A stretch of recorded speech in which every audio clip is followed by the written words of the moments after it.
வேதத்தில் ஒரு வார்த்தை நம்ம தியானிக்கலாம். ஏசாயா 9வது அதிகாரம் 2வது வசனம். இருளில் நடக்கிற ஜனங்கள் பெரிய வெளிச்சத்தை கண்டார்கள். ஆமாங்க, இருளில நடக்கிற ஜனங்கள் பெரிய வெளிச்சத்தை கண்டாங்க. இந்த இடத்துல மோசே மூலமாய் தெரிந்து கொள்ளப்பட்ட இஸ்ரவேல் ஜனங்கள் எகிப்து தேசத்துல அடிமையா இருந்தாங்க.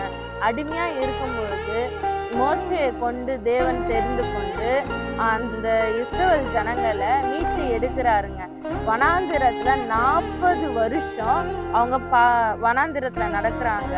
அவங்க மீட்டு எடுத்து வரும்பொழுது 40 வருஷத்துல இரவுல அக்கினி ஸ்தம்பமாகவும் பகல்ல மேக ஸ்தம்பமாகவும் இஸ்ரவேல் ஜனங்களை கர்த்தர் வழி நடத்தினாருங்க.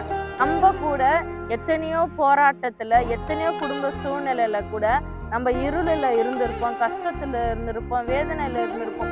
அதெல்லாமே கர்த்தர் ஒரு நாள் மீட்டு எடுப்பாருங்க. நம்ம விசுவாசத்தோடு நம்ம இருக்கும் பொழுது கர்த்தர் செய்வார் என்ற நம்பிக்கையோடு நம்ம இருக்கும் பொழுது நம்மளுக்கு எல்லா காரியமும் வெளிச்சமாய் மாறுங்க.